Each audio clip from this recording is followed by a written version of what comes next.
Welcome everyone to the Crystal Chronicles, your Final Fantasy Record Keeper podcast. Today is August 10th. This is episode number 25. Geez, already quarter of a century of episodes or something like that.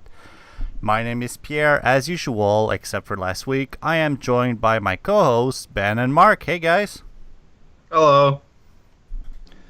Hey guys, how we doing? Not too Doing bad. good, yeah. Thank you guys for picking up for me last week. Oh, no problem. Though you did pop in towards the end. Yeah, for some weird reason of Mark totally freaking me out about... Okay, alright. Enough about... We're moving towards the future, okay? We got new events. We got new celebrations. New banners to pull on. I've had some amazing pulls this week, you know? Sounds like you're trying to move forward with the subject. So I got Porum Sync on that new healer banner, and I also got Garnet's Burst Soulbreak, which we will be talking about later in the show. But first, how about some announcements? That feels like a good time to do it. So, obviously there was a major game update yesterday. We'll get right on that. But before that, we've got a lot of announcements that came in. We've got the Keeper's Quiz result, which basically is let's see. Oh wait, I'm mixing up with the fan survey. Basically, Yes. there were 10 questions, if I remember correctly, that we had to answer in hoping to get the concert hall. The more correct answers fans were providing, the more songs we were gonna get. And what would you know, we got all of 10 questions correct. That means everybody got 10 mithril, and the concert hall has been open with an incredible selection of 10 songs. Yep, and they're all the unique songs that were composed specifically for Final Fantasy Record Keeper. There's the Man of the Machine Gun remix. There's a Battle on the Big Bridge remix. It's really cool, but the songs are all on YouTube anyway. And for some reason, I don't know why they decided to do it that way, but the concert hall will only be available for a limited period of time.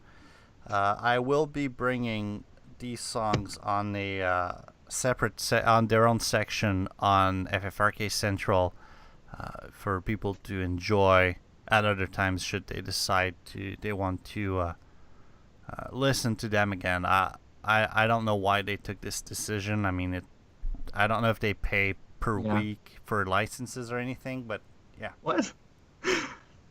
It doesn't make any sense to take them down. Exactly. I guess it's like, maybe it's like a promotion, like, hey, play our game and you can listen to these songs, but only for a limited time.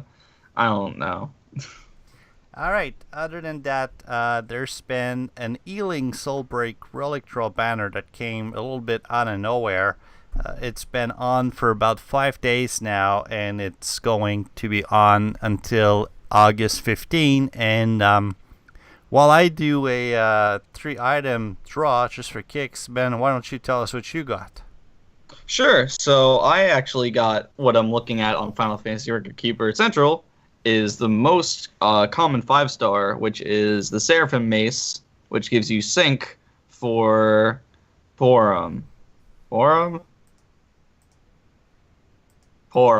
White Mage.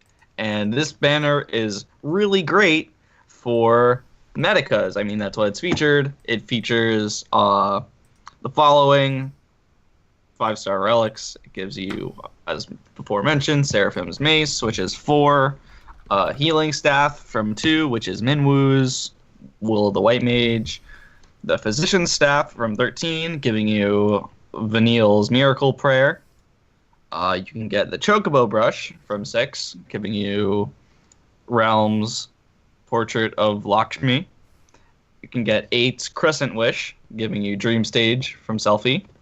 And you can get 12's Holy Rod, giving you Intercession from Pinello. So a really good variety of Medicas. The one that I got sync is Medica plus Hasteca, which is really, really good. So yeah, if you're looking for some really good medicas, this is definitely the banner to pull on, because those will be pretty much the only 5 stars that you'll get. Mark, did you pull on it? I did a 100 gem draw on that one. I did not do. I have 4 of the characters who. So I have Realm Super Soul Break. I have Vanille's regular Medica. I have Selfie's regular Medica. I have someone else's. Who else is on that banner? Hello? I have Pinello's regular or Medica. So the only thing that I wouldn't have is Pinella or Porums and Meanwoos. And Nice. I just, I couldn't see drawing for those possibly 2 items. So Definitely great for new players. yeah, well, if you don't have a Medica, This is what you should go on. It's a real good banner. Yeah. And the rates that I'm seeing on Final Fantasy Record Keeper are pretty high. Normally, yeah, it's just go there if you want to see what your chances are, relatively speaking. All right. Other than that, we had a 4th installment of the Summer Mithril giveaway, which was quite unexpected because it was supposed to be only 3 times a 3-time thing. So that's 5 more Mithril for everyone. Obviously, nobody's going to complain about it. So, and that brings us to the changes that came on with the announcements. That came on with the update they did yesterday. The first thing, there was a massive expansion of the Hall of Rights. They brought in a couple of new heroes. If you missed those, you can get Yang, Braska, Papalaimo, and Ida. And you can get memory crystals for Yang, Gao, Braska, Papalaimo, Ida, and Thief, and a whole bunch of memory crystal too that I won't Yeah, you can read that on your own. Yeah, you can find it pretty easily. So if you missed any event or couldn't complete all of it, you can get those heroes and crystals in the Hall of Rights. I'll get to another announcement. There was a minor change in the Soul Break name on the French version. So if you play the French version of FFRK, the Cloud's Soul Break, which was previously named Mortimer, has been renamed to Clemazard. So yeah, that's not very French, but I figured they wanted to bring it back to a more English-sounding version or something. Yeah. That they also did a couple of balance changes that seem to make Ben very happy. First off, let's see. We got. I'm looking for the stupid announcement. You want me to? Yeah, why don't you go ahead? Sure. So, 4 characters have been kind of slightly modified. Mog can now equip instruments, so that's pretty good. Just as a healer, instruments have high mind, so that'll be good for him. Reno's combat abilities have been increased from 3-star to 4-star, and he got a stat buff in terms of attack and magic, which is pretty good. He's kind of marketed as a mixed physical and magical attacker, so it's nice that he has the stats to back both those up. Kina got increased HP and defense. Since he's a support, it's good that he's a bit bulkier now. He can take hits while still, buffing and debuffing. And Riku can now use 5-star dancer abilities. I guess this is to fit in with Final Fantasy X-2, much like how Yuna can use guns. So that's a welcome change. Riku's pretty good as a support character as well, so it's good that she can now debuff. And now the big one. So lots of abilities casting times have been reduced. Most prominently have been the thief abilities: steal HP, steal time, Steal, steal, steal, steal, and Thief's Revenge, which is the big physical damage dealer of the Thief abilities. Really good. Also, the general casting time of Power Chain has been reduced, so now you can get those Power Chain full charge combos off even faster, which I love. As well as some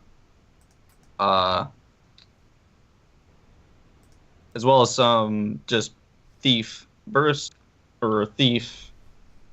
Sorry, some soul breaks for thieves. Lock It's just and Lock and Titus's? no, Lock and Zidane's first abilities, their cast time has been reduced. So that's really good.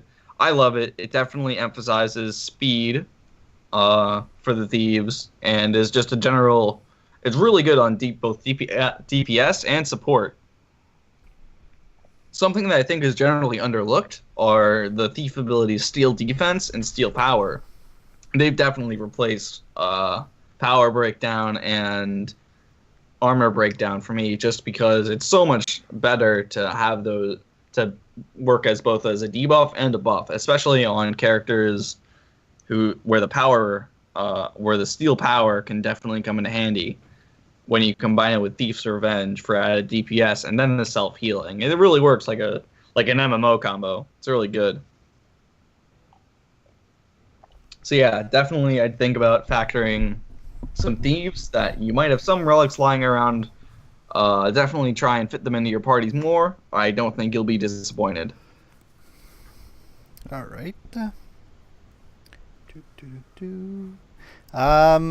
Other than that, we've got the Moat Dungeon Special Mission Reward.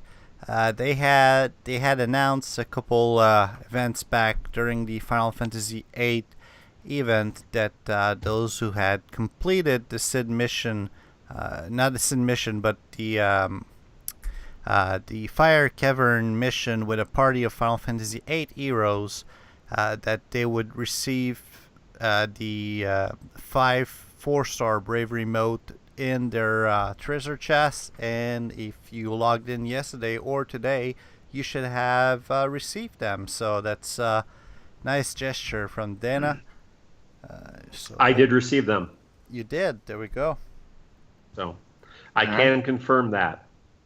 I know that I saw a couple tweets about that, so good things all around. They kept up their word. Now, something that wasn't necessarily in-game announcement, DeNa had their Q1 meeting yesterday. Yeah, they had their Q1's results briefing. Oh. Luckily, none of us were there. But we had Twitter user Sir Cantoto, and I asked him specifically, and he said it'd be totally fine for me to cover this on the podcast and just use his tweets. So the main things that were talked about was sadly not Final Fantasy Record Keeper, but was DeNa's partnership with Nintendo. DeNa has already followed through on Miitomo, that, if you can remember that kind of social media Nintendo mix mash, and the meeting itself pretty much confirmed their partnership, how they work together, DeNa using Nintendo's IPs, bringing it into a mobile marketplace, and it confirmed that the Fire Emblem mobile game and the Animal Crossing mobile game that we've been hearing so much about have a confirmed release date of fall 2016. So definitely, I mean, it's August right now, so that must mean they're not too far behind. I'm really looking forward to these games. You can see the tweet yourself. I'll put it in the show notes. You'll have to tilt your head sideways to read it, but definitely it's just really interesting to see. I love like this kind of business side of the gaming industry, just like how companies present themselves to investors and so forth. It's a really good read, and it'll definitely get you excited for some upcoming mobile games. I just hope they don't screw up Fire Emblem by making the units gacha. That would just ruin it for me. Did they announce any kind of player numbers or anything like that in terms of their current properties? I didn't see anything like that in the tweets. It was mostly just game plan stuff. Okay. nothing new was announced or leaked. We already had knowledge of the Fire Emblem and Animal Crossing games before, but it's definitely good to hear that they are on track. Oh, it says right here that their first milestone for these games will be 100 million global users. So that's pretty ambitious. But I mean, if Pokemon Go got 500 million mobile users, that won't be too hard, you think, for a free game? Again, I think Pokemon had quite a unique. It's quite a unique franchise, and the way they brought it, it fits with the entire Pokemon thing. You're hunting for Pokemon and everything, but even if they had Super Mario Record Keeper, I don't think it would get the same popularity. That's true. But we'll see, I guess. I feel like we'll see. But yeah, I'm pretty sure Pokemon would outdo Fire Emblem. Yeah. No, you'd be surprised how many Fire Emblem and Animal Crossing fans in the mix between them. So I don't know. It'll be really interesting to see. Yeah. We'll definitely keep you posted on DeNa's partnership with Nintendo. All right. And that brings us to talk maybe a little more about what DeNa released in the game code or in the backend during the last update. Basically, and I apologize, I haven't had the time to make a post on FFRK Central like I usually do. I'll try to catch up on that. Basically, there's been a couple of banners that were translated, so we've got we know which events are coming shortly. We've got a Final Fantasy what is it, 10? Is it 10? Oh no, we've got the banners for Discord and Harmony that's coming on the around August 19. We've got the Nightmare Dungeon for the Celerity ability Northern Cross. Then it should be a Final Fantasy Tactics event. Another Discord and Harmony, this time for Cosmos. Final Fantasy 13. Possibly another Moat Dungeon.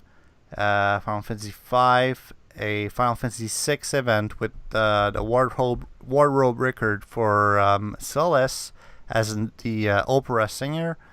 Nightmare Dungeon for Meltdown record, and a Final Fantasy X event with the Wardrobe, I'll get it someday, record for Riku. Now these are the events, they're the banners that we have. This should bring us to about mid-September. Again, it's not always easy to guess which the exact dates of the event, so take that for what it's worth. Now, if we dive into what's new in the code, there's a feature called Hyper Evolve that's definitely been added to the code. As far as I know, it's going to be translated as Reforge. It's basically when your weapons are capped, you can bring them another level. So it's basically allowing you to take a level cap weapon, say it's 6 star, bring it to 7 or star, and so on. And there's going to be separate materials to do that. So I'm thinking it's probably going to be like what's it called? 1 second. Rosetta Stones. So it's going to be a material that you have to use to be able to unlock these weapons to an extra set of 5 levels. Is there something like that in Japan? I have not heard anything like that. Yeah, it's called Hyper Evolve. Oh, okay. Other than that, there's the 5-star 11-item relic draw that shortly should guarantee you at least 1 5-star. So that's good. We have no idea when it's going to be implemented, but that should be coming shortly. Other than that, they added in the code everything for what they call overflow soul breaks in Japan. That should be called overstrike soul breaks in global, which are overflow sounds cooler. Well, yeah. Basically, they're soul breaks that break the 999 9 damage cap. They can do up to 99,999 damage. So obviously that's always depending on the stats of your hero, the stats of the boss, weaknesses, resistance, and all of that. We've got, yep. Well, nothing. My phone just buzzed telling me that we have a special event going on. Other than that, we've got Bravery Synergy, which is a way to give different heroes different kind of synergies and certain different kind of bonuses in each dungeons. So there's that. And from what I've seen in the code, most of what would be required to do multiplayer is in there. So Nice. I wouldn't say it means we're going to get it anytime soon, but I can definitely tell you that there's a lot of multiplayer code that's been added. So hopefully I'll get my hands on that sometime between the end of the week and be able to report a little more. But there's definitely great things coming to the global version of FFRK. Nice. So we've got that. So if we go back to the Healing Soulbreak Relic draw, basically it's a banner that popped out of nowhere. In global, it was a bonus banner in the Japanese version after one of the teamed Burst Soulbreak banners. But I don't know, I didn't see it announced anywhere until it popped up 5 days ago. Oh. Did you guys see anything before it? No, I mean, I wasn't looking. I wasn't like snooping the interwebs for the scoop, but I didn't hear any explicit talk about like, hey, we got this banner coming up. Save your mithril. Hey, Mark, I'm looking at you trying to conclude to get that U plus down. You're getting trashed it's pretty rough. bad. It's rough.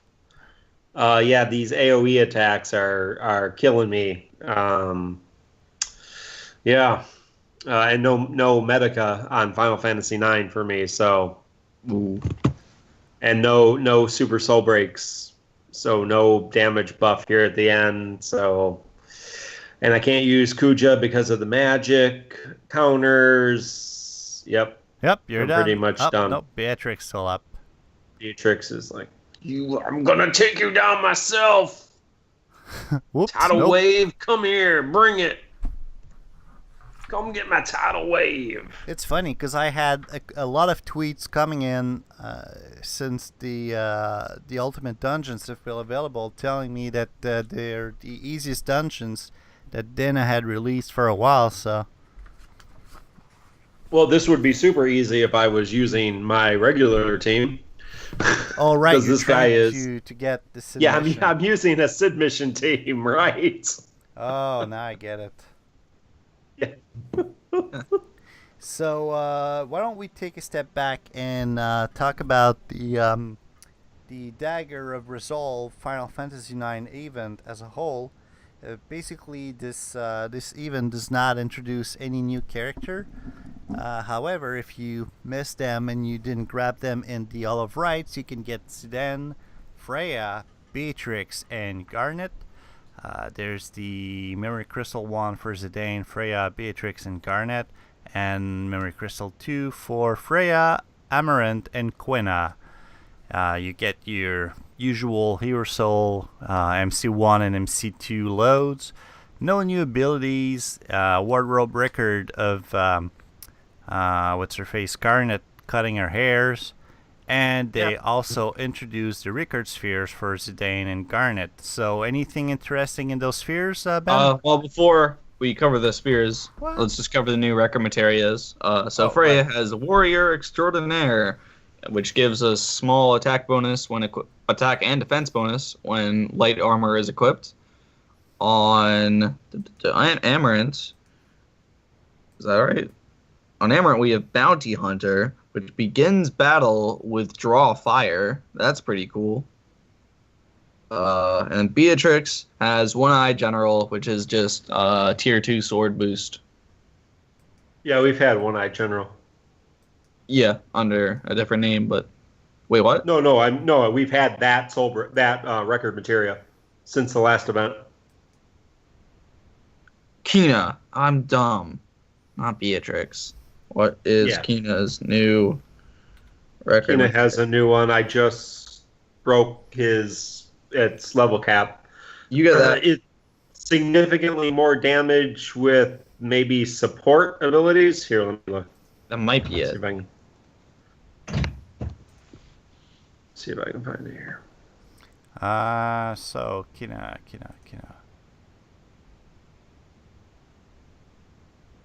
Deals significantly more damage with support abilities. Nice. That's secret, but we had that I think already. Secret of the Q. All right. Yep. So is there a new one for? Yeah, arms. Yes, arms of the Q. Oh. So Secret of the Q is more with support, and Arms of the Q deals significantly more damage when a spear is equipped. So it's another spear boost. plus 20% spear damage. So cool. So that's good if you have a couple spear people, because Edgar also has that. That's also Edgar's record materia 3. Yeah. So let's move over to the record spears. On Garnet, she can get a total of plus 9% summoning damage, which works excellently with her Burst Soul Break, and I am already blitzing that. I have Red Mage and Bard completed on her spear already.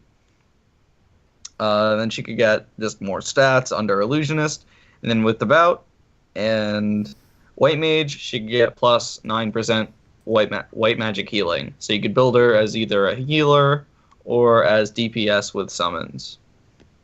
And actually, the healing won't be bad either, because her Burst Soul commands have both summon damage and healing. So that's pretty nice. Okay, let's move over to Zidane. And you can see that you can get pure stats if you go down Cannoneer. You can get a total of plus 9% thief ability damage, with a combination of Thief and Ninja. That's pretty good with Thief's Revenge. And you could also get plus 3% sword damage.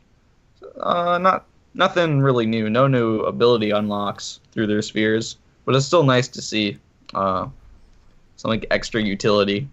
Well, not utility, but more damage. Damage is good. It helps, especially when you're getting your butt kicked by an Ultimate plus Cid Mission. Yeah, you wished you had my Burst Soul Break now, didn't you? No, I wish I had anything for Final Fantasy IX, except Kina's Soul Breaks, which really don't help that much. Yeah, you'd be surprised how much they don't help.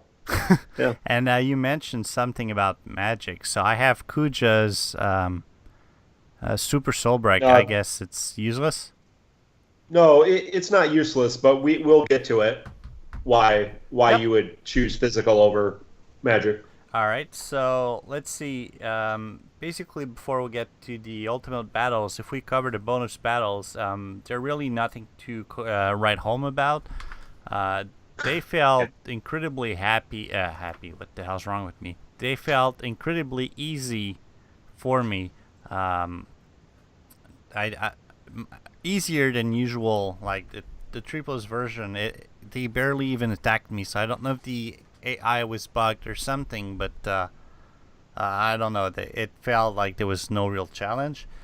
You've got the plus, that is Brainwash. You've got 2 bosses. They're both weak to wind attack. Then you've got Raison d'être, which is the Shell Dragon. He's weak to ice attacks. And then you've got You're Not Alone. That's the 3+. It's a Silver Dragon. He's weak to ice and wind. So basically just bring the free 5-star ability Tornado Strike, or whatever it's called, that we got a couple events back, and that should do the trick for you. Yeah, they all have pretty significant weaknesses, so and again, they're not very difficult. And again, the fact that, and maybe it was just my game that was acting strangely, but the fact that they barely even attack or do anything, it was a real walk in the park to get through them. So But a boss that was not a walk in the park for me, where the Black Plummet, the sorcery, the triple threat Waltz. You get to fight the 3 version of the Black Waltz all together. The middle one is weak to fire and ice. However, the top and bottom one are weak to wind, and they will counterattack. They will counter if you use fire, if I'm correct. Let's see real quick. Well, I don't know that. I did not try using fire on either of them. No, I'm just. It's from what I was reading from Mugi. Okay, yeah, but just above it, Black Waltz 2, who counters fire, ice, lightning, water, and physical attack. So target your attacks carefully. So number 2, the top one, is a jerk. Black Waltz 2 and 3, that's top and bottom, for those keeping tracks at home, are immune to hurt attack, but they're vulnerable to wind. And none of these enemies are resistant to slow. So if you've got super soul breaks or soul breaks that can slow all the mobs, knock yourself out, it's probably a good plan to use those. So, yeah, you definitely want to use haste, but yeah, if you can slow them all, that would be helpful too. Yeah. Ben, did you get through that fight? Nope, I have not gotten there yet. I will say, Lore, Carbuncle, Reflect, Grand Cross, Runic. There's a lot of single target magic attacks in this battle, so the Black Waltzes really throw a lot of single target black magic at you. So Carbuncle pretty much negates it.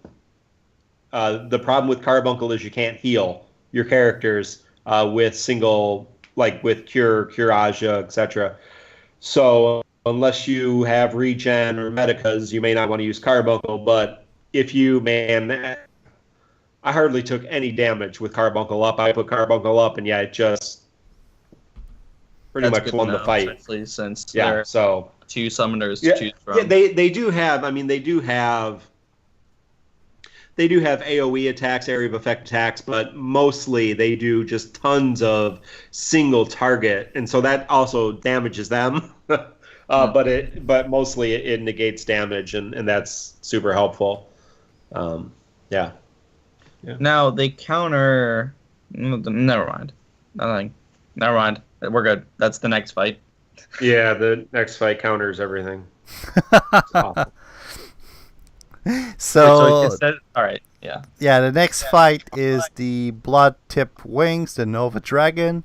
Very quickly, he is weak to ice and wind, because apparently, like Mark wrote in the outline, because apparently everything in Final Fantasy IX is. I remember a lot of stuff being weak to wind, but yeah. Other than that, he's got Aerial Slash, a range group physical wind attack, and Tidal Wave, which I've seen Mark get hit a lot by, which is a group magic water attack. It's really nice. It's really helpful when you get hit by that. It counters physical attacks characters with a basic attack of its own, but if you hit it with magic, it counters with Wink Gale, a magic attack that hits the entire party for damage proportional to their max HP. We said it's vulnerable to ice and lightning. When Nova Dragon's HP gets low, it starts using Twister, not the game, but a magic attack that hits the entire party. So that's an AoE boss, you could say. And yeah, Power Break, Magic Break are a good way to reduce incoming damage. However, I've seen Mark use that, and it didn't seem to help him much. Well, it definitely. Well, I mean, if you have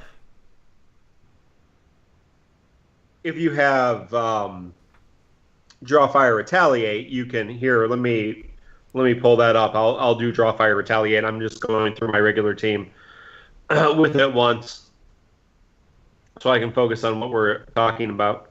But yeah, I think Draw Fire Retaliate pretty much negates those physical attacks. So, yeah. All right.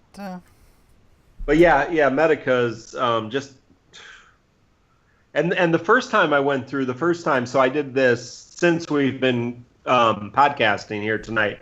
For those who are listening online and don't realize that I'm playing well, and you can watch on Twitch the Twitch recording on YouTube and catch that. But yeah, I've gone through it a couple of times, and yeah, the first time I went through it, I didn't really get hit that much until I got about 50% HP down, and then I started getting hit like two, three times a turn with AoE attacks, and there was just no way my team was going to come back from that with my shared medica with no, a fairly Garnet, a fairly low mind character. None of my characters are level 80. None of my characters have super soul breaks. Yeah, I mean, they have decent gear, but that's about it. So I know it says he counters black magic. Does he counter summoning damage? I'm not sure. Although I really didn't have the ability to get Garnet's magic up very high, so. Okay, just wondering. I could have probably got Eco's. Oh no, because I was using the shared medica, so the Shiva was not doing a lot of damage, even with elemental weakness. Yeah. But here, I'm going to try it again with my regular team. All right. If you're watching. You do that. Shall we go over the banners? Yeah, I mean, unless you want to talk about the Cid missions real quick, and then we can go over the banners. No, I mean, you can talk about Cid missions. Let me tell, because I did beat the first one this morning with a Cid mission. So let me pull that up and see what I have here. Not sure what my stream is doing. So in your Cid mission lineup, you have Zidane, who is a thief and has celerity abilities, which is nice. One of the problems that I have is I don't have Thief's Revenge well honed. I'm hoping to change that during this Orb Fest. But if I had Power Chain Thief's Revenge, yeah, that's pretty good damage. Garnet is a white mage summoner. Vivi is the straight black mage. Steiner is a knight spellblade. He's your only spellblade option for these weaknesses. He's only spellblade 4-star, but that's enough to get the 3-star wind and the 4-star ice for these bosses. Freya is a dragoon who can use the dragoon combo. Kina is your support character. Eco is a white mage summoner bard. Amaranth, your combat monk. Beatrix is the paladin, and Kuja is a darkness character. So going into the ultimate regular, the triple threat, the waltzes, I brought Kuja with his darkness combo because that does crazy damage. And I may try just going in and doing that with the ultimate plus and see just regardless of the counters because of the damage that does. I brought Steiner with the fire strike and wind strike for the elemental damages, and I started with Black Waltz 1, who's weak to fire, and I only had my 4-star fire strike honed up to 4 or R2, so 4 uses. So I pretty much used all 4 uses on the first Black Waltz, and then used the wind on the other 2, the ones that are in the back. Kina brought full break and magic breakdown, plus I have I have several of Kina's soul breaks, but I have the one that's Shelga and Protectka, so I used that. I brought Eco as my healer. Again, this is the wrong one here. Where's my updated one? I brought Eco as my healer, but I really shouldn't have because I brought Carbuncle on her. And yeah, you can't use healing when you have Carbuncle on. So I should have brought, something else, an attack spell or even summoning on Eco to do that. But I didn't need it. And at Garnet, I had Bahamut and Valfor on her. Could have used, any other summoning or just regular magic. I just could have used, fire magic or some other magic. But I think the AoE magic helped a little bit. So yeah, that was my setup, and Yeah, it worked. I was able to beat the first ultimate fairly easily. All right. Obviously, if you have soul breaks, super soul breaks, medicas, you're going to have an easier time. I'm going to keep trying on the Ultimate Plus. Probably we'll see tonight if I keep going on it. I'll probably not be able to look at it too much more tonight, but I'll keep going and see if I can do it. But yeah, with those AoE attacks, it's going to be rough without a Medica. So might have to bring a Medica, very truthfully, and see what else I can do. All right, so let's go over the banners for this event. If you're having trouble with synergy, these are definitely not a bad place to start. So the first banner of this event features 2 burst soul breaks. Sounds already pretty stellar, and it's not too far from the truth. We have Zidane's the Ogre. Playtime is Ogre with a stellar Circle 5. Deal 6 ranged physical wind attacks to all targets, temporarily lower their wind resistance, and grant haste and burst mode to the user. The burst abilities are very thief-like, essentially upgraded versions of Steel Power and Steel Defense. We have Mug Power and Mug Defense, lowering the target's attack a large amount and raising the user's attack a large amount. And they deal physical damage in the process. Mug Defense is the same, except replace attack with defense. So pretty good to make Zidane even stronger while he's already in burst mode. I think, while in other burst soul breaks he used the abilities themselves as DPS, these are very supporty and used kind of to bolster the abilities you already have, such as maybe Thief's Revenge or other powerful abilities. Or other soul breaks that you have, like Shift Break. Or Zone Shift, or whatever the Orchalcum Dagger one is. Anyway, moving on. We have Garnet's Dagger of Resolve. Looking at it now, it looks like a reskinned version of that 1-star Final Fantasy IX knife that you can get on Relic, you can get on daily draws. But anyway, the Dagger of Resolve innately gives a small boost to lightning damage, which I'm very happy about, and which means I can make dash into a lightning nuker now once I get Chain Thundaga. But moving on. Dagger of Resolve itself deals 3 summoning, magic, lightning, and holy attacks to all targets. So it's a multi-element attack that isn't just one element and then non-elemental. So that's pretty good. Haste and burst mode. And the 2 burst abilities are pretty unique. The first one, Healing Light, is a white magic type, which restores a very large amount of HP and casts Asuna on a party member. So that's a pretty good healing. Definitely better than Yuna's Soul Spring. What a joke that was. But now that single targeting, you can kind of focus fire and also get rid of some debuffs that'll be pretty annoying. Then we have Ramuh's Judgment, which is a summoning type, which is why when we were talking about Record Spheres, that plus 9% damage boost is pretty good. It deals 2 summoning, magic, lightning, and holy attacks to all targets. So a pretty good AoE attack. And now that I have both Desh's sword, which I can master on Desh, then equip him with his dagger, his thunder damage will be off the chain. I can't believe I just said that, but I am pretty hype about it. Listen, no machine boss from 7 can stand in my way now. Let me tell you. Moving on, we have Freya's Dragon Knight's Greatcoat. Light armor to pair with her new Recommendaria. It gives her the Super Soul Break Cherry Blossom. Deal 3 ranged physical wind attacks to all targets and remove delay from the new user's next jump attack for 3 turns. It's pretty good. We have more of this Dragoon support that I really love.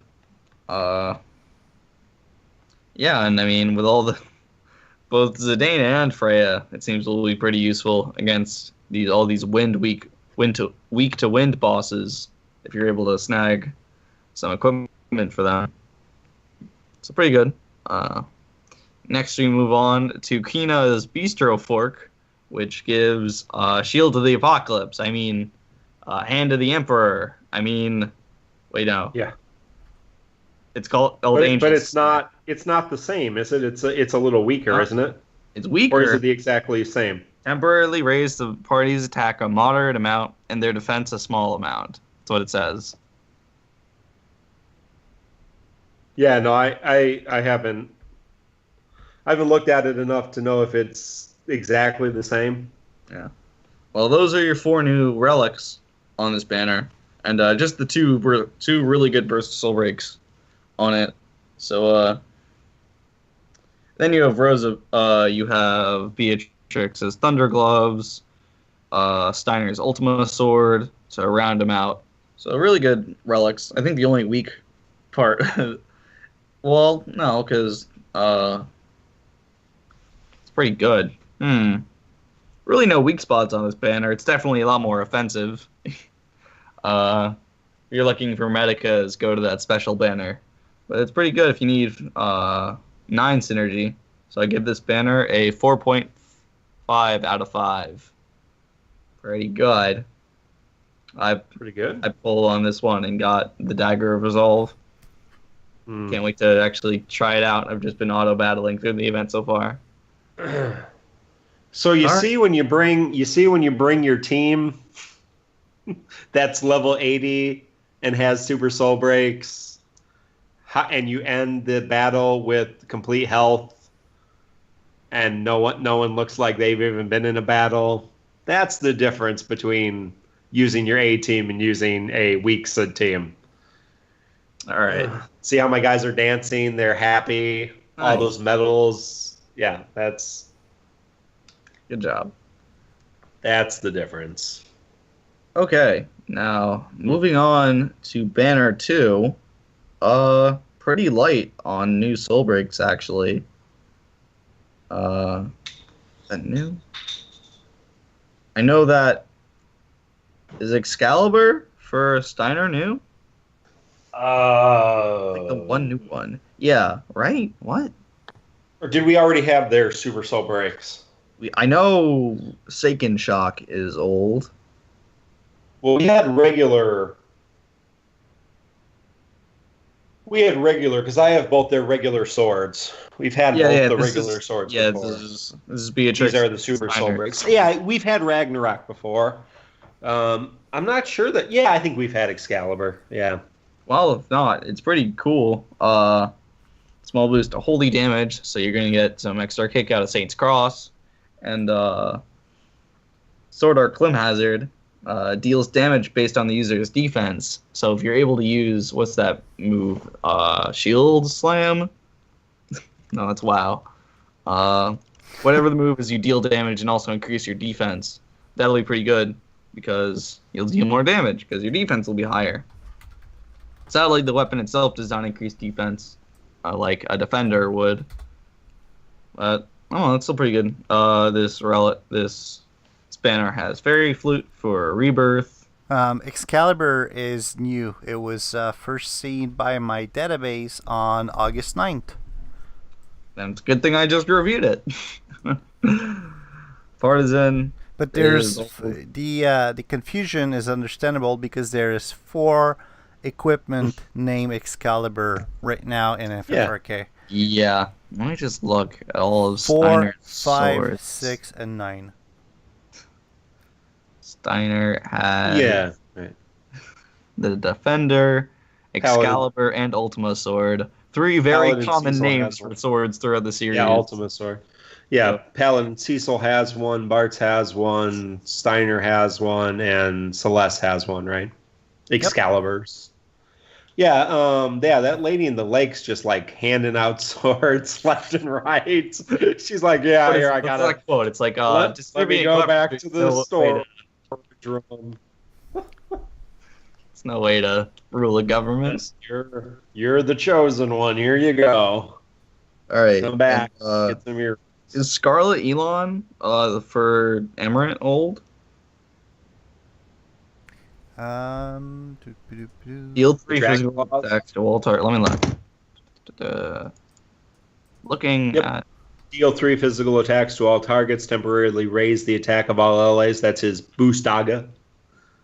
That's pretty similar to Sabbath. Every other monk. Every other monk weapon ever lived. Yeah, Dragon's Claw is not new. It was first seen on May 23rd. That it is. Well, I guess there's only one new relic this banner. Wow. So is it worth pulling on? No. Maybe to complete your Excalibur set? Yeah, I guess. If you're really a fan of Steiner, if you're feeling left out of Paladin Cecil's first soul break, and you say, I want a sword that boosts holy damage too, then go for it. But there really aren't, like, there are no bad relics. Like, Kuja's gloves are good if you want to start using a darkness mage, but just like the first banner of this event always outclasses the second one. So definitely pulling that. It's not bad. I don't know, like 2.5 out of 5 for the second banner of this event. It has some niche stuff. Fun. Anybody drawn? I am. I'm getting crap, obviously. I'll do what I got 55 Mithril. I'll do just a 5 on banner 1. Oh, I almost drew on banner 1. I almost drew on banner 2. Don't do that. I don't want it. I highly advise against it, in my professional opinion. It is your professional opinion? Don't make me laugh. Use my Mithril. See if I get anything here. All right. So many banners. Out of 9 items, I got 2 4-star and 7 3-star. So nice. Yeah. Nice. I have a black screen, so restart the app, check your inventory, see what you got. That's good. I'll give it a minute. Dr. Mog's cooking up something good. Maybe it's something magic. Maybe it's like extra. I'm going to get extra 3 stars. Oh, I got a Final Fantasy 13 Bangle. Yep. No, 7. Oh, no, wait. 7. Oh, silver armlet. 7. Yep, silver armlet. I've got a 5-star coming. And it's... it's... What's his face? I think it's Zidane. Zidane's Burst Soul Break. It's the Ogre? Yeah, the Ogre. Oh my god, playtime is Ogre. One of you better beat this Ultimate Plus Cid mission then. So I don't think I'm going to be able to do it. I got 6 days. I can do it. I'll try to do it. Commit myself. My Final Fantasy 9 party is actually not all that bad, so I might have a chance. It's a bit better. Pierre, have we actually outdone Mark this week on banner draws? Well, I had to do 4 3-item draws, and he did 1 item, so... It's not about the journey, it's about the destination. Oh, well, yeah, then I totally bit it. Nice. Yeah, I just did 16-11 balls. Screw you. As long as your soul wasn't crushed, it's a victory. No. My soul's been crushed a long time ago for relic draws. There's no crushing left to do anymore. But perhaps that will change, as we will talk about here in a few minutes. But before we do, I think it's time for some Orb Fest hype. Oh, yeah. But it's not hype, it's here. Now that I'm done reviewing banners, I can finally get going. Look at all of you watching the stream can gaze upon downloading. Final Fantasy downloading, trying to get my Orb Fest to launch. Making our call that much worse. Yeah, like the 1 megabyte? I'm sure it's doing a doozy on your download speed and our upload. Based on the progress bar, it's already crap to begin with. That thing is not moving. Ouch. Well, we can definitely well, Mark's loading up there. We can go over the phases for this Orb Fest. That'll be going on till what, the 24th? The 26th? 20. Yeah, I think it's the let me see, until the come on, freaking thing.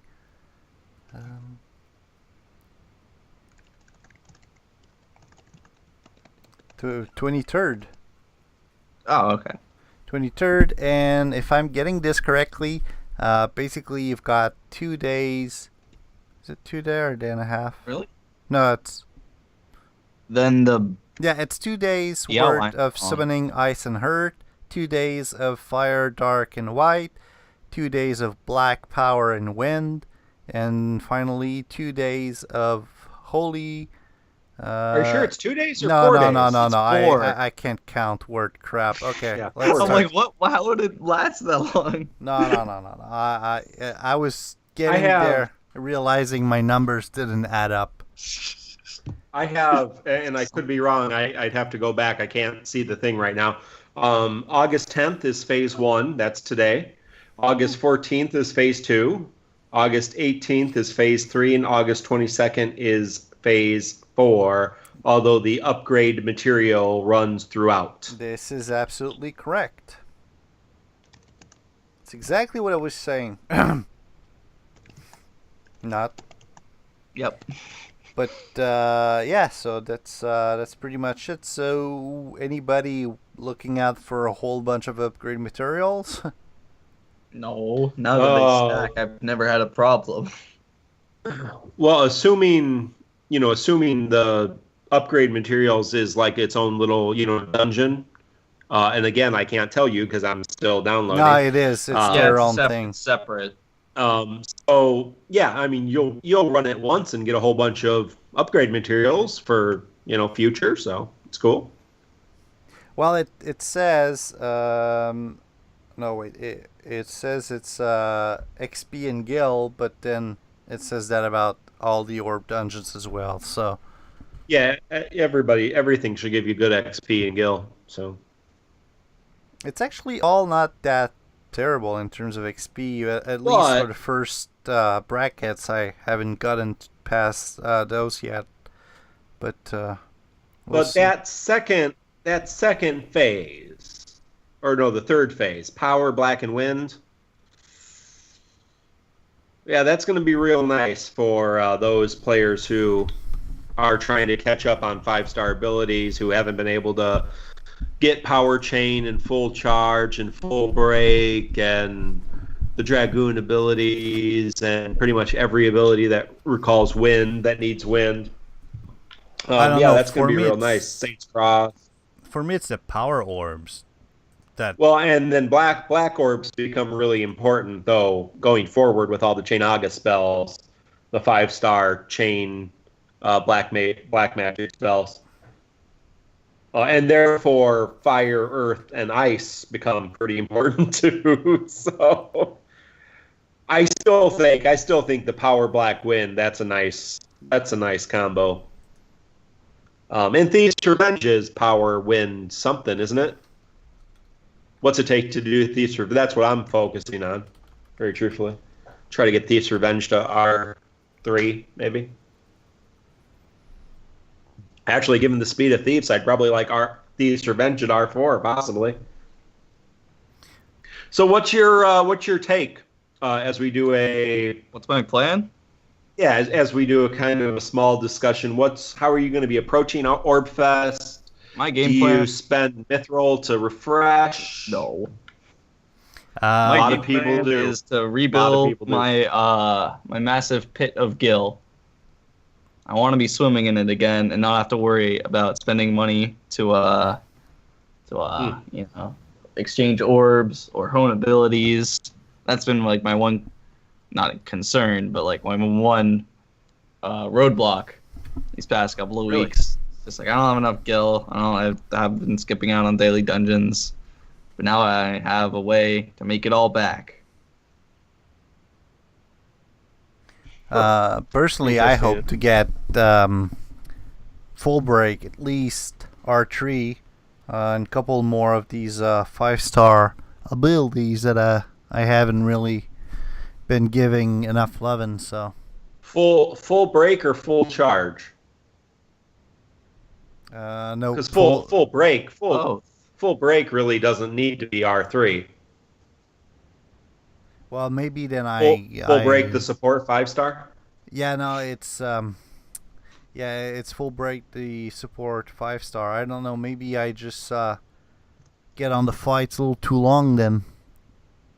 Well, yeah. I mean, full break lasts 15 seconds, and most of your battles last less than 60 seconds. So I just generally alternate full break, then 2 shots of the power breakdown, then full break, 2 shots of the power breakdown, or maybe that character, has a soul break or uses the roaming warrior in between. Just a suggestion, but hey, you get 3-star full or R3 full break, you don't have to worry about it. Alternate back and forth. All right. Yeah, we'll see. I might be spending Mithril, depending on how much time I have during this Orb Fest, especially on that Phase 3. Oh, here we go. No event movie. What would it be? Just Tyro tossing Mithril into a cauldron? I don't know. That would be pretty funny. Stop defining my relic draws. Sometimes it's exactly what it feels like. Too soon. Okay. So that brings us to our roundtable discussion, pulling relics. With the news about the guaranteed 5-star relic on pulls coming to global, although we don't know exactly when. What is your relic pull strategy from this point on? Personally, I need to be able to keep my focus and patience to start doing those 11 pulls, because now at least I'll be guaranteed to have something that might not completely suck. So I don't think I'll be doing 1 or 3 item pulls anymore. I should probably not have done those today anyway. Well, you did get a burst weapon out of it. I mean, that's the good news. But yeah, I mean, I think the question is... Well, I wrote it, so I know what the question is, but I think the question I've heard from people is, now that we know it's going to happen, it's on the game files. Nice. That doesn't tell us when or anything else. Is it worth just saying, hey, you know what? I'm done with 0 for 11 draws. I'm done with that. Let's say, no more draws, no more mithril. I'm gonna spend everything, after the fact. So, or do you think, no, who cares? When it happens, great, I'll be excited, but until then, I'm not worried about it. Yeah, I'm just gonna review banners in the same way I always have been. I'm gonna be a bit more I'm not gonna be like, oh, a new banner, 5 mithril. I'm gonna kind of wait it out, Yeah,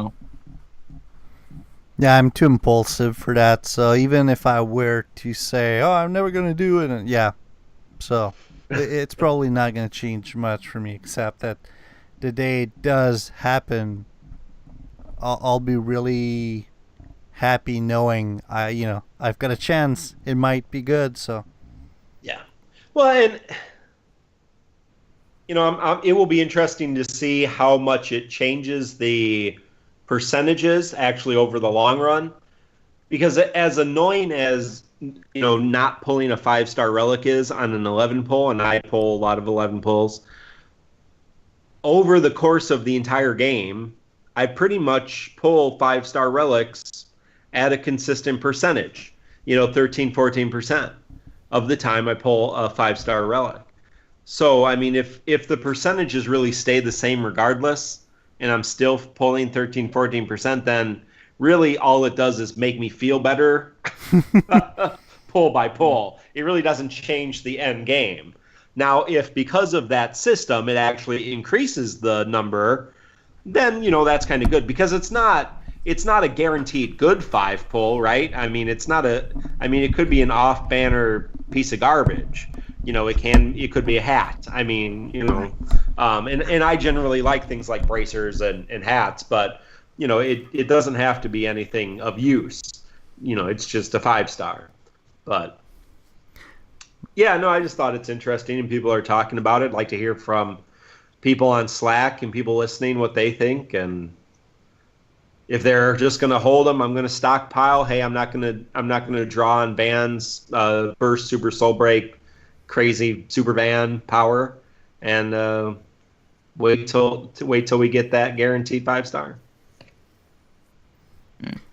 I'll be more than like you were saying. I'm more than curious to see how it's going to change the rates, and obviously that's something that I'll have up on the site as soon as they're available, and I'll probably modify the page to give different percentage rate depending on if you're doing an 11 item pull or not. So we'll see if it changes anything when we get there, but because we don't have any date, I mean, we knew it was coming to global at some point anyway. The only difference now is that there's they translated some of the images in the game file, so it's just a confirmation, but it still doesn't give us any date. So I don't think it's something worth holding your breath for, but at least we know it's not just a dream or something happening only in the Japanese version, but it's coming for us as well. So can you give us an idea, Pierre, of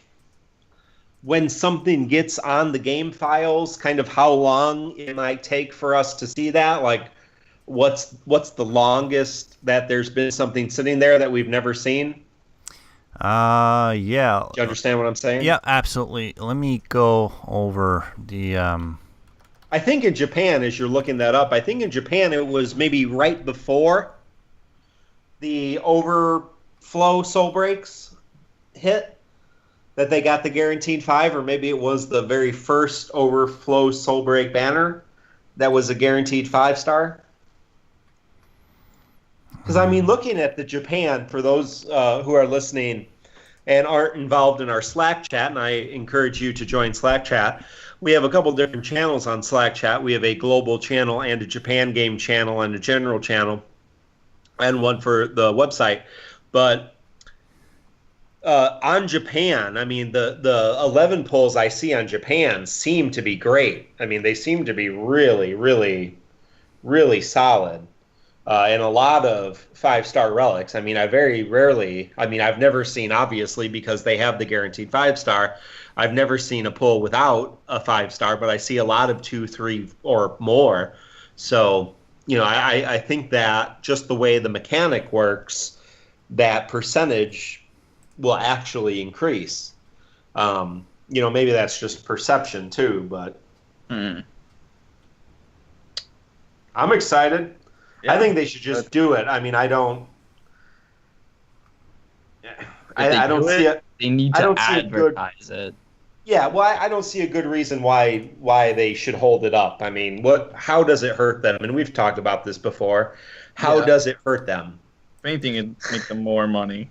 Yeah, I mean, I've never seen, somebody like who spends a lot of money on the game pull and get 1 5-star and be like, well, now I'm content. If they want to get their item, they're going to pull for their item. But I've seen a lot of people get 0 for 11 pull, or like 2, 3, 4 11 pulls in a row and get 0 relics and quit the game. And so, you're costing yourself players who might even be players who are paying money when you're letting go of these, 0 for 11, just the randomness. And again, I know, statistically speaking, it's, 13% or so, but that also means that there are going to be people who have a much higher percent and people who have a much lower percent. And if you're one of those people who is on the lower percent, man, that's really frustrating. It is. I can confirm that. You've been making up for it recently. I don't know. Okay, so let's see. About your question you were asking earlier, if I look back to the post I did on June 23rd about the game update that happened on that same day, some of the code they added was for the record sphere. All the required code for that came on that day. And record spheres were added to the game. Let's see. On you did a basics episode on July 22nd about it, so maybe a month top after. Okay. So I guess that would make a lot of sense. Yeah. And well, hopefully in a month or so we'll see it. Yeah, that's what I'm thinking, because they've got so many events coming in the next couple of weeks, whether it's the Discord and Harmony events. There's the Mode Dungeon, another one that's coming on mid-September about. There's going to be Final Fantasy Tactics event. I mean, there's a lot of stuff coming, so there's probably a good chance that by the end of the month we'll have the guaranteed 5-star, and probably maybe not the Reforge or Hyper Evolve, because the images for those haven't been translated. But I'm looking at another website, the Kong Back Pow website, and he says that he believes that Hyper Evolve, aka Reforge, is to be introduced on August 20th. So see, it would sort of kind of go along with what I'm thinking in terms of delay. So probably by the end of the month we'll have some good stuff, but I wouldn't be looking forward to get multiplier by then. Oh no. Yeah. Yeah. Do you think we'll have a they could bring that in and start? Yeah, because that 5-star guaranteed 5-star, that's actually translated, isn't it? It's not in it's in Japanese. pure English. It says always. What's the always actual one wording? or more 5-star. Always one or more 5-star. So, if you haven't seen the banner, it's online. You can check it out. But it's cool. Cool. At FFRKCentral.com. Well, your not source. yet, but I will bring it. It will be. I will work on having it there shortly. I'm sure it will be there someday. I'll be there. Someday. Okay, Mailbag. We've got, along with his weekly news from Japan, we've got a quick question from Australian Derek that says, do you prefer the classic ADB option, first come first serve, or do you play with party order 1 to 5? Is there any particular reason for your choice? Personally, I do classic ADB because that's what Final Fantasy is to me. Playing it any differently just doesn't feel natural. But again, I'm the emotional one here, so maybe it's not logic thinking. What do you guys do? What? Oh, that's what it's saying. I saw 1 to 5. He's like, what battle speed do you recommend? I thought he was asking battle speed, but that's a good question too. I mean, I've never changed it. I don't think I've ever. What does that mean? There's an option that allows you to change from basically first up to party. Yeah, it's under battle setting. It's skip setting party order, either ATB order or party order. I didn't know that was what it was talking about. I thought it was like, what battle speed do you prefer? It impacts you when you skip. So instead of going to the next person, you go whoever had the next basically ATB bar. Oh. Let me. I'm not sure I've ever changed it. I mean, I have it on the regular, go to the next person in the queue, not the next person in order. So. Yeah. Let's see. I try not to have a lot of people with their ATB bar filled at the same time, though. So. Oh, I kind of like that. Oh, because, like, you kind of have to keep track of, like, who got their ATV bar next. Right. This way it just scrolls down. Well, it's just when you're hitting skip, it goes to the next just when you character. hit Yeah, I'm doing that. I'm just going through one of the Orb Fest.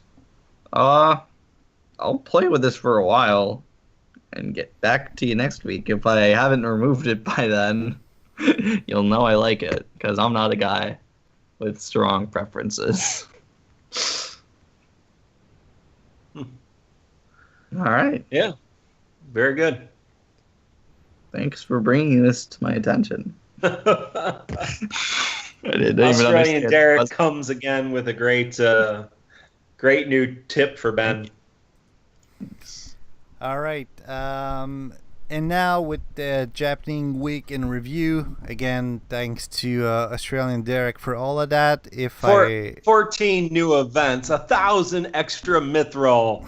Now, not only do you get a guaranteed 5-star, you get a guaranteed burst and an overflow and a super soul break on every banner. Oh, wait, sorry. Hey.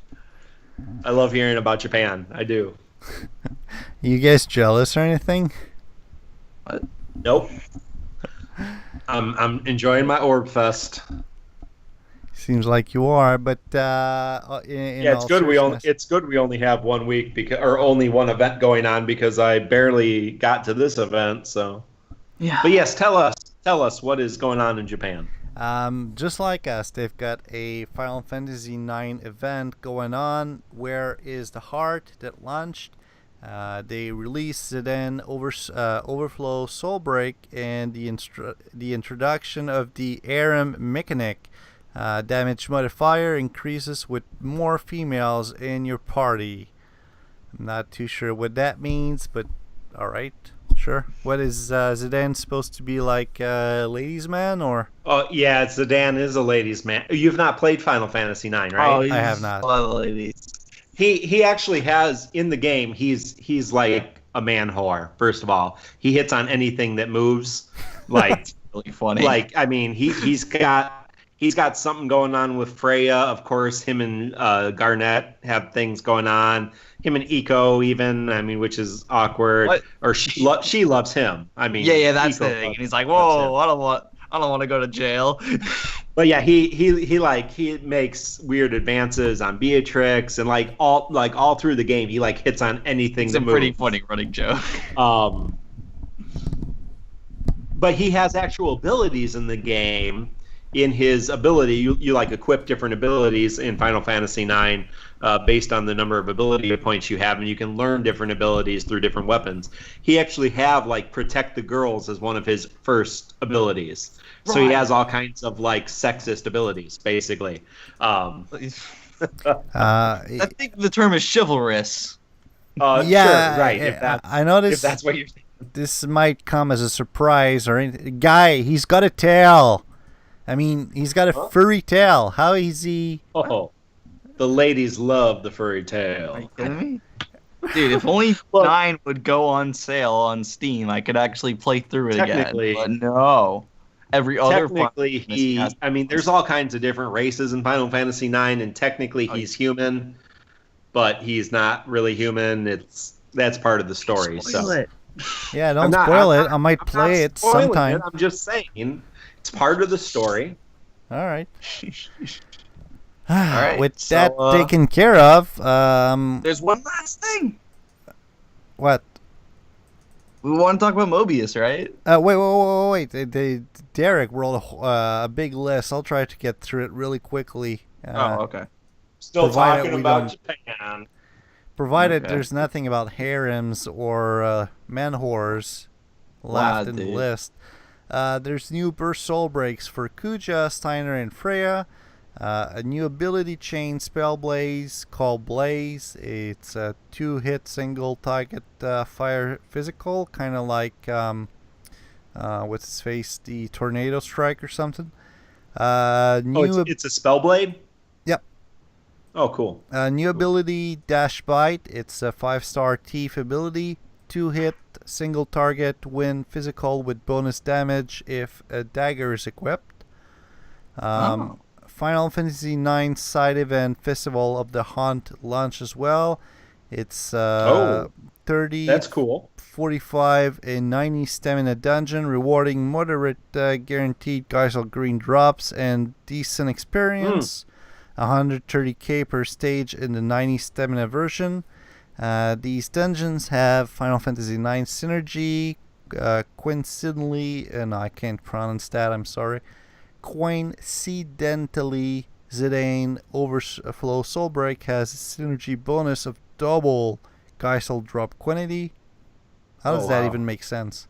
Like, wait, what? If you're using Zidane's Overflow, you get double greens. Okay, if that's how I'm reading it, now they're just going for your wallet right there. Yeah. Well, yeah, I don't know about that. I've not looked into that, but I really like the idea of a side event. Yep. Like the hunt in Final Fantasy IX was a big kind of side, although it's part of the main story. But you go and you take part of this hunt, and you and Freya and Vivi, I think maybe Steiner's in it. I don't think Steiner's does it though. But Freya, Vivi, and Zidane all take part in this hunt, Festival of the Hunt, and so that's kind of cool that they're bringing in some kind of side things and making it for greens or whatever. So I like that. I think that's a cool idea. In other news, Dungeon Update 29 release, taking Japanese player back to Final Fantasy 8, 12, and 11. And other things other than that, things are quieting down a bit, which is nice. We did during the week have the following content available, which was overwhelming. 7 even banners on the event page, 5 even banners on the multiplayer page, 8 rare relic draw banners available, Abyss Dungeon open, 11 Abyss Dungeon available. What the hell? How are they getting so much stuff? This is crazy. Well, yeah, I mean, that's my... there are some people complaining that... But, I like to go out and, work and do things, and I don't need to sit and play Final Fantasy Record Keeper like 40 hours a week. So yeah, you're right. Yeah, I don't need 7 events. That's ridiculous. And with an Orb Fest, I want less events with an Orb Fest because I want to focus on the Orb Fest. But see, do my stamina a few times a day and be done. I'm reading all of that. Any of you guys worried about the quality of FFRK might be dropping? Has DeNa prepared to launch so many new Nintendo-related titles? No.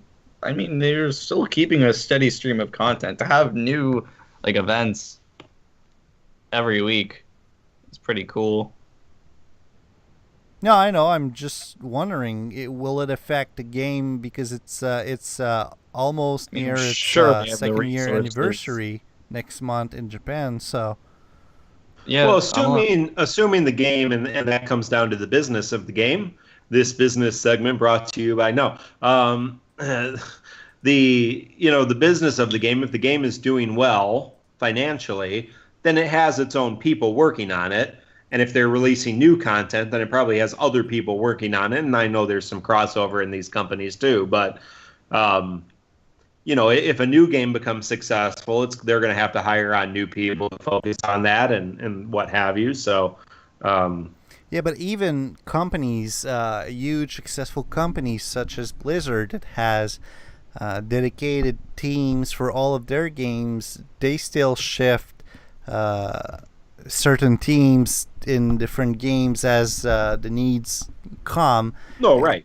So I'm wondering, will it, at some point, as the FFRK game get older and new franchise are being launched, will it affect the game, in the next year? Well, because they launch, I see the multiplayer mode as something kind of bringing a lot of new fresh air to the game, almost making it, they could use that to make it almost an entirely new game out of FFRK. But I'm just wondering, will the third year of the game be the one where it definitely starts to decline? Because at some point they're going to run out of things to do in the dungeon updates, because they'll run out of stories to tell. They'll beat the game. Well, we haven't. Cool. I mean, we haven't gotten. I mean, even in Japan, is there a lot of final dungeons? I think we've already talked about this. Yeah, we did. So I mean, you have final dungeon content, but then you have, every Final Fantasy game has bonus content. That's true. The super hidden bosses and right. What happens when you unlock all the nightmare dungeons? Well, then you do something else. So yeah, I know. Pretty cool to see how they expand upon every dungeons, but wouldn't it be really cool? I mean, how would that work with the relics? But wouldn't it be really cool to see just a completed mobile game, and for them to right. Well, they'd have to keep the servers up, and that would be maintained. I don't know how they do it. Well, yeah, I mean, speculative anyway. The reality is, what is the shelf life? What is the shelf life of the game? I think probably the shelf life of the game depends on Final Fantasy. I mean, if Final Fantasy 15 bombs, and Final Fantasy Mobius and Final Fantasy Brave Exvius and all these other Final Fantasy games don't do well, and the kind of player base for Final Fantasy diminishes, then that's going to affect the game.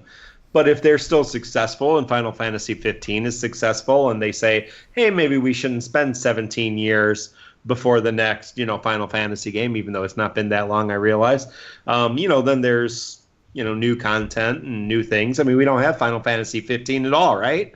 So, talking about dungeon updates, they can just do, 6 months of Final Fantasy 15 every, month. If the game's 20 hours long, I mean, so I don't know. I mean, I think we'll see. We're just gonna have to see, I think it will be very telling when things stop in Japan. Yeah, we'll know that in 6 months. It's gonna or if we get to the point where we and Japan are on the same schedule, I mean, I think that's the other reality too. So, yeah. All right. And that brings us to the last topic, which is not totally FFRK related. You touched it a couple of seconds ago, Mark. It's Mobius Final Fantasy. Any of you guys played it? Oh yeah, Final Fantasy Mobius. Yeah, I've been playing it. I've actually completed Chapter 1 and Chapter 2.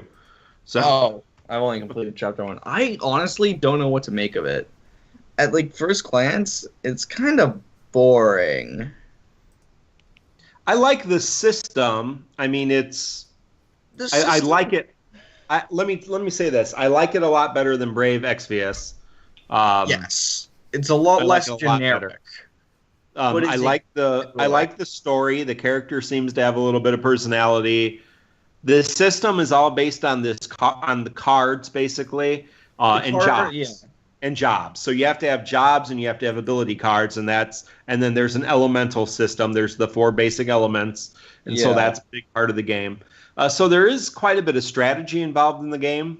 I have a friend who's playing the game who's trying to develop all 3 of the basic jobs, because you can start with you start with 3 basic jobs.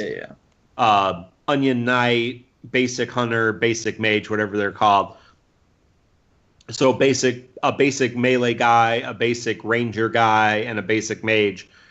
And then you can level those up and get kind of new sub jobs, or you can draw a new card and have a completely different job. But each kind of ability has its own, if you're a warrior, if you're a mage, if you're a ranger, there's 3 categories of cards the jobs will fall into. But I'm playing it right now. No one can see me, but it's it feels very. I don't. It's hard to describe.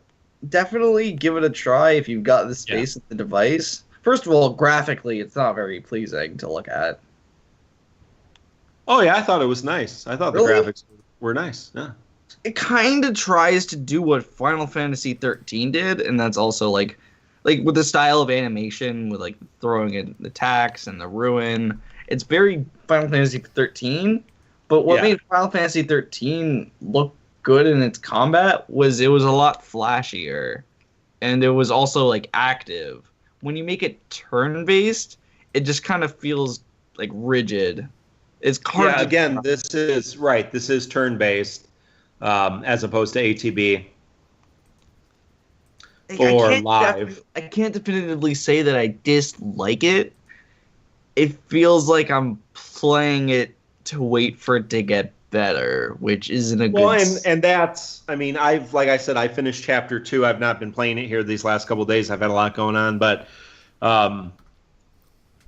I finished chapter 2, and right now it's episodic, so you can do chapter 1 and 2, and then after you finish chapter 2, there are some additional things you can unlock. So I'm doing that, but I'm really not sure what, besides grinding my job, and then waiting to maybe get a different job and grinding my skills. I'm not really sure what to do. Right? I mean, yeah.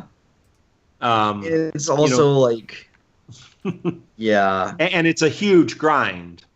I mean, I'm at a point where you know how to get cactars through friend cards, right? Yes, right, okay. Right. But I drew another job, so I used 6 summoning tickets, my first 6 summoning tickets, to draw a new job card, and so I drew the job Knight. So I have the Knight job, and I'm in the first number of panels, and there's 4 tabs per panel. So I am in almost in the 4th tab of the first panel. And I need to get to the 4th, to finish the last 2 skills. I need 12,000 fire seeds and 6,000 earth seeds. Jeez. And then to get things, ability modifiers in the 4th tab, you need like 25,000 per, bonus. But is that necessary? Yeah, so I mean, it's like a super grind at that point. And that's just the first panel, because then you unlock Royal Guard, then you unlock something, different kind of sub jobs. So yeah, it's a super grind. And I'm not. I like to grind just as much as anybody else, but there has to be a reason for it. And right now, there's not really any reason, because I just beat chapter 2.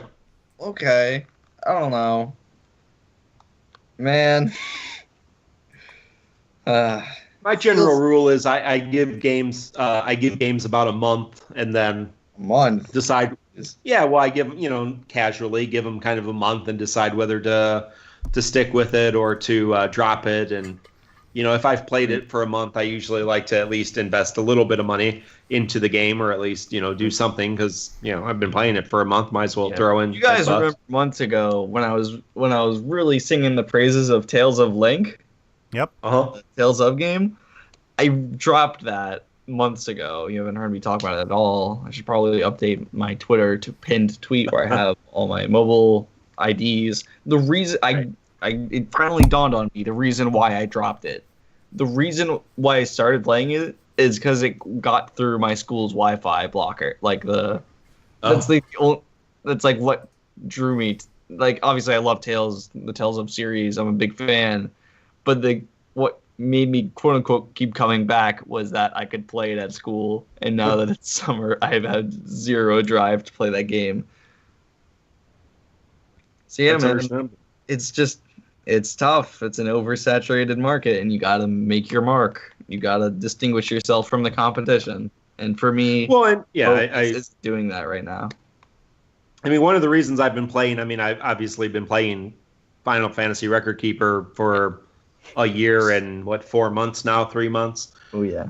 However long it's been out, but one of the reasons I've played this game, I think longer than most, and I've played a year for several of the big mobile games, But it got to a point for a lot of those games where I was in guilds, and it basically just cost too much money to play competitively, and so I was kind of done with that way of playing mobile games in terms of, well, I have to spend this much money every month to be in my guild or that kind of thing. I really didn't want to do that. And so this one has kept my interest with all the events and everything new that comes out, while still not feeling like, oh, I have to do this, I have to invest. Yeah, I mean, I may not, for the first time, I may not beat a Cid mission, although I still have opportunity to do that. But all I'm going to lose is a couple major summoning orbs, so which I will get back here through phase 1 of the Orb Fest. So, even though I can't complete 100% of the content, which to this point I have, it's really not that big of a deal. Yeah. So yeah, like I said, I'll keep playing Mobius for a while, and I don't hate it. It did give me the feels completing chapter 2. Let me say that. I may have shed a tear at the end of chapter 2. It was pretty intense. I have to say, I do kind of like the story. But one last question about Mobius. It's another one of those always online games, right? You do have to be online to play it, yeah. That's a shame. I've been looking for a good offline mobile game to play while I'm in the black zone called the Montreal Subway. So yeah. I think it's called Solitaire. Try Minesweep. I got bored of that. I've been playing something called what's it called? It's Barcode Night or something. So that tells you how bored I am. But yeah. Anyway. All right. Well, I think that's going to be a wrap for us. Anything else you guys want to talk about before we Nope. We good? Yeah. All right. So that was our show for episode 25, recorded on Wednesday, August 10th. My name is Pierre. I can be reached on the Twitters at FFRK Central. I can also be reached on our FFRK Slack chat, which, by the way, you can join easily by going to ffrkcentral.com/FFRKchat. And on that chat, my handle is Pierre. You can reach Ben at eTank88 on Twitter. And you can reach out Mark at. You can reach me on Twitter at RevMarkMyers on the Twitter. Slack chat RevHP. And yeah, do join our Slack chat. And can I, if we have any listeners in the greater Rockford area, can I plug some mobile gaming event? Sure, please. Go for it. Yeah, we're doing some at the community center where my church is. We are doing Pokestop Pokestop gatherings. Let me put it that way. Pokestop gatherings every Saturday in August at 4 o'clock, 4 to 5. We have door prizes, giving away iTunes, Google Play gift cards, giving away portable phone chargers. I've got binders with all kinds of stuff about Pokemon Go. We've got, team snacks, Team Mystic, Team Instinct, Team Valor themed snacks. And of course, we set lures off on our Pokestop like there ain't no tomorrow. So if you live in the McChesney Park, greater Winnebago County area in Illinois, you can catch me on Twitter at RevMarkMyers and come and enjoy that mobile gaming experience in outdoors or in indoors, but out in public and not at your home. So I guess quietly there's no by yourself. Pre-registration required. You can just walk No, by. just show up. Yep, Cool. Just show up. And yeah, we had our first one last week. It was a lot of fun, and keep doing that. So Have you caught them all? I think I've caught 60. That's not 60 Pokemon. pretty So, close to what I have. I can't for the life of me find. I got to spend some more time around water. I got to find some water Pokemon. I just walked like the entire Rock River trying to find water Pokemon. No water Pokemon. like 16 gyms along this river. Everybody's got a Lapras except me. Aw, So that's a shame. yeah, yeah. So I'm level 21, I think, trainer. But yeah, All right. fun. I'm still playing that. Yeah, so am I, but again, it doesn't work too well in the subway. But I No. try to play during lunchtime, get a walk around Montreal, around Square Yeah. Victoria, and just Oh, I bet. enjoy the weather, Lots of which has been. Pokestops. Oh yeah, lots of them, and no Pikachu's though, unfortunately. I live out in the country, so yeah, not a lot of Pokestops out in the country. During my 2 week vacation, I kind of stopped playing altogether because the three Pokestops were about 3 kilometers from each other, Yeah. so it was quite a walk. It was very boring. So yeah, I'm glad, if only for that, I'm glad to be back in downtown Montreal Yeah. weekly to enjoy those one Pokestop a step. So. Yeah. Well, Um, this has been Pokey. Gotta catch 'em all. Your official Pokemon. and at which you can see Ben went totally silent. Ben's Yeah. gone. He's gone to bed. Ben's I'm gone. To gone. bed. I'm not gone with that. I still got Overwatch to play. I got the. All right, we're done. All right. As usual, if you have any questions, suggestions, roundtable discussion topics, anything you'd like to tell us, you can email us at ffrkcentral@gmail.com. I forward all of the emails related to the podcast that I get to both Ben and Mark. Always looking out for mailbag questions, so don't hesitate. We're pretty open-minded guys, so any FFRK related questions, send them our way.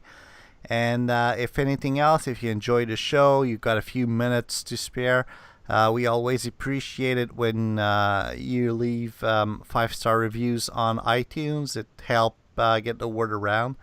Other than that, we'll see you next Wednesday. Next Wednesday, you're free to join us on Twitch around 9 p.m. Eastern Time.